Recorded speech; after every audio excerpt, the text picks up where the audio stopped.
NSC Fan TV. I'm here with Claudio after the 2-0 win over Dallas in the Cup game. Claudio, you got to see not only the game, but you got to talk with folks afterwards. So I'm going to ask you first, how's the team feeling after this game? A little bit of a grinder. How they feeling? Well, I mean, a grinder for sure. None of the games are going to be easy. We've talked about it many times. But, if you look at how's the team feeling after, 3, 6, 8 goals in 3 games? I mean, you have to actually add up. And then when we hear, especially fans discussing the fact of the need for another striker, another one who scores goals, then the coach, not the coach, he hasn't said anything, but anybody can come back to us and say, hey, come on, guys, 8 goals in 3 games? You want a striker? You really need another striker? So you think that just because a new striker, Firmino, like I heard, comes to Nashville, then it's going to be instead of 14 goals? No.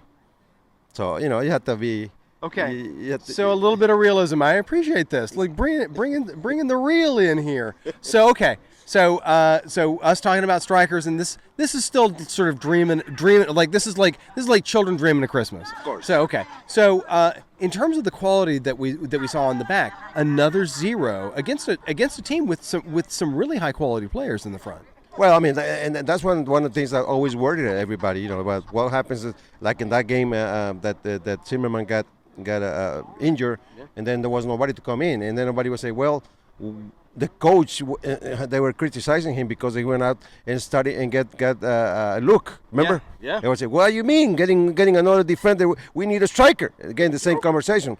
And then after Luke comes in and he plays a couple of very good games, like he's always been here, then you say, okay, well, again, the coach was right. Yeah. I mean, So because Zimmerman pulls that groin against LAFC. Yeah. Boanga dribbles at us, but that's pretty much the last time anybody scores on us. Then the Gary's. I mean, I have to say it. The Gary's call was the right one. Again, so I mean that's just a fact. Because people will probably say, well, without Zimmerman, then who knows what's going to happen? Well, nothing has happened. No goals. No goals. I mean, no goals.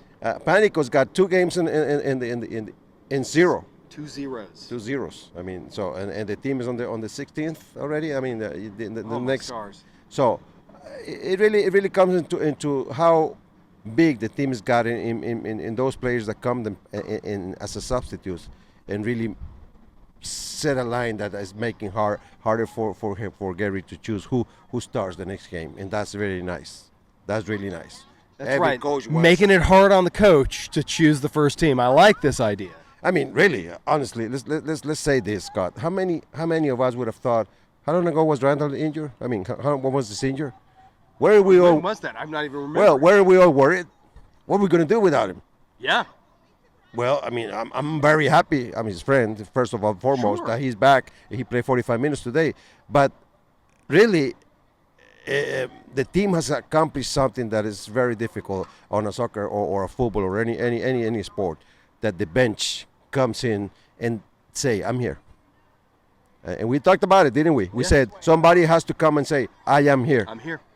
I'm always here. And if they give me a chance, I'm going to give my best. Of course, you can tell and say, first half like today, that there were players that are still not in the rhythm. They can be.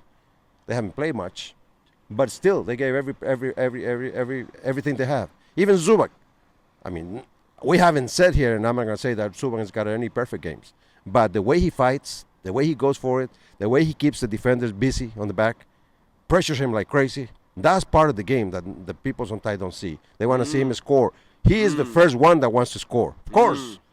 He said he likes to do 2 or 3 goals a game. But the job he does, chasing defenders, allowing them and not allowing them to come back further than a quarter of their field, that's great. That's just great work. Yeah, harassment is part of Gary Ball. We talk about Gary Ball and we look almost always at the back, but part of the game that Nashville plays is with that harassment in the front, and Zubak stepped into that role nicely.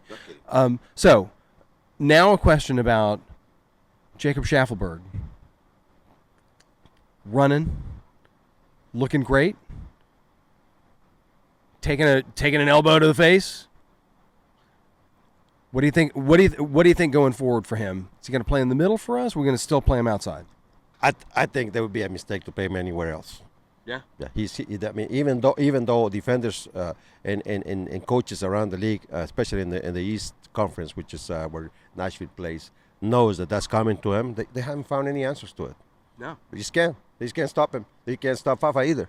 No. So why would you change that? Fafa's goal tonight. Why would you change that? I mean, really, Fafa is another example of not only what he does when he's got the ball in his feet, a great goal again, but his work ethic when he's out the field. He bogs the heck of everybody. He doesn't let anybody have a free ball. I mean, no defender can come up against him and say, I'm gonna run him and he's gonna just be watching him. No. It's a big hassle to have Fafa in front of you, back and forth. And the same thing is happening to, I guess, if you compare, and I'm not trying to do that, but if you, the fact that I've talked about them together is because of the speed. Maybe Schaffelberg will be a little bit less when it comes to defender, but not because of his effort. He's always there too. Correct. So these two guys are coming at something that Nashville didn't have last year. That's for sure. You got to say it. Speed kills, man. Yeah, he's just there.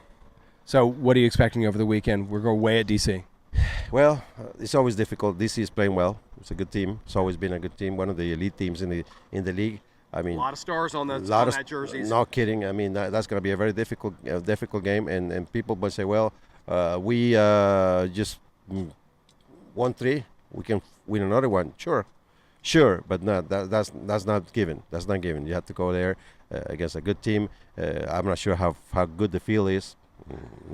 I've heard some of these fields are pretty nasty right now, and I'm not sure it's really on. To be honest, I'm not sure Washington's field how is it looking, but you never know.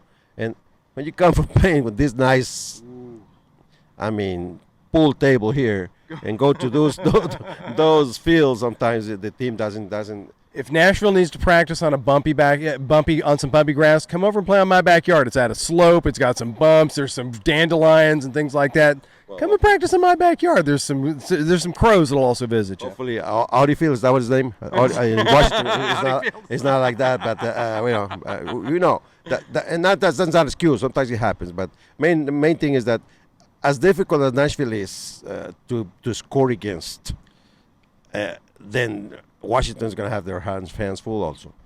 So sometimes we're only talking about, well, what's Nashville going to do out there playing against one of the best teams in the league? And sometimes we might say, well, maybe they probably lose. No. What are they going to do against us? That's right. How are they going to score?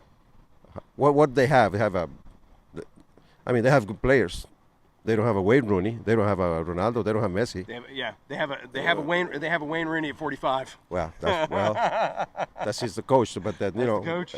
I mean, I'm not trying to be disrespectful or anything. No, I'm just stating the truth. Nashville is very difficult to play against and difficult to score against. So they're gonna have just as busy afternoon as our guys will.